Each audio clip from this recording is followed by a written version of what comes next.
नमस्कार दोस्तों, क्या आपने कभी सोचा है कि अगर इंसान ने समुद्री यात्राएं न की होती तो हमारी दुनिया कैसी होती।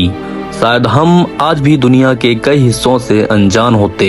अगर क्रिस्टोफर कोलंबस अमेरिका ना पहुंचा होता, वास्को डिगामा भारत ना आया होता और फर्डिनेंड मैगलन दुनिया का पहला चक्कर ना लगाया होता तो शायद इतिहास कुछ और ही होता। तो दोस्तों, हम आपको ले चलेंगे 500 से भी ज्यादा साल पहले के उस दौर में जब इंसानों ने अपनी हिम्मत और जिज्ञासा के दम पर नई नई जगहों की खोज की और इतिहास रच दिया। तो बने रहिए मेरे साथ, क्योंकि यह यात्रा बेहद रोमांचक होने वाली है।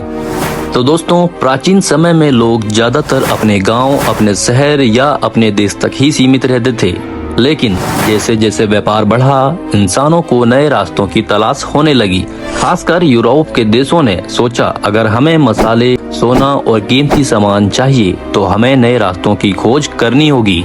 लेकिन तब तक केवल दो ही रास्ते थे, या तो खतरनाक रेगिस्तानों से गुजरकर जमीनी रास्ते से जाओ या फिर समुद्र के रास्ते से निकलो।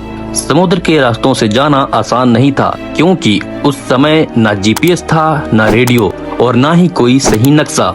लोग सिर्फ सितारों और अनुमान के सहारे अपने नाव चलाते थे। धन्य हैं वो लोग जो सिर्फ सितारों और अनुमान के सहारे ही नाव चलाते थे। लेकिन फिर भी कुछ निडर लोगों ने हिम्मत जुटाई और निकल गए अपने सफर में। तो दोस्तों, सबसे पहले बात करते हैं क्रिस्टोफर कोलंबस की। कोलंबस एक इटालियन नाविक था, लेकिन उसकी यात्रा को स्पेन ने फंड किया। कोलंबस को लगता था अगर वह पश्चिम की ओर यात्रा करे तो भारत पहुंच सकता है, लेकिन किस्मत को कुछ और ही मंजूर था। वह निकला तो था भारत को ढूंढने, लेकिन एक नया महाद्वीप पहुंच गया जिसका नाम था अमेरिका। कोलंबस को लगा कि वह भारत ही पहुंचा है, इसलिए वह वहां के मूल निवासियों को इंडियन कहने लगा। और उसी का नतीजा है कि आज भी कई जगहों पर इंडियन वर्ड यूज किया जाता है। अब बात करते हैं वास्को डिगामा के बारे में। यह वो नाविक था जिसने पहली बार यूरोप से भारत तक सीधा समुद्री रास्ता खोजा। उस समय यूरोप को भारत के मसाले, रेशम और कीमती चीजों की बहुत जरूरत थी, लेकिन जमीनी रास्ता मुगल और तुर्क साम्राज्यों के कब्जे में था और यूरोपीय लोग बिना उनकी इजाजत के भारत नहीं जा सकते थे। वास्को डिगामा ने इसी समस्या को देखते हुए एक हल की खोज की। उसने अफ्रीका के किनारे किनारे यात्रा की और 1498 में भारत के कालीकट बंदरगाह पर उतरा, जिसे आज लोग कोझिकोड के नाम से जाना जाता है। यह यात्रा बहुत ही मुश्किल था। रास्ते में जहाजों को समुद्री लुटेरों, तूफानों और खाने पीने की कमी का सामना करना पड़ा। लेकिन जब वह भारत पहुंचा तो उसने पूरी दुनिया का इतिहास ही बदल दिया। अब दोस्तों, बात करते हैं सबसे बड़े खोजी यात्री की, फर्डिनेंड मैगलन। मैगलन और उसकी टीम ने पहली बार पूरी पृथ्वी का चक्कर लगाया।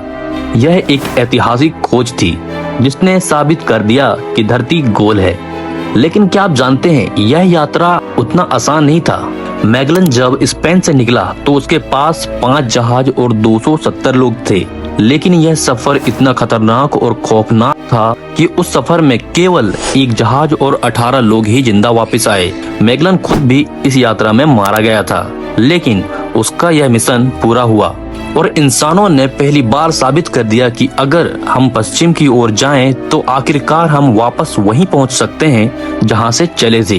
तो दोस्तों, इन यात्राओं ने दुनिया को पूरी तरह से बदल दिया। नए महाद्वीपों की खोज हुई, व्यापार और संस्कृति का आदान प्रदान होने लगा, नए नक्शे बने और विज्ञान को और बढ़ावा मिला।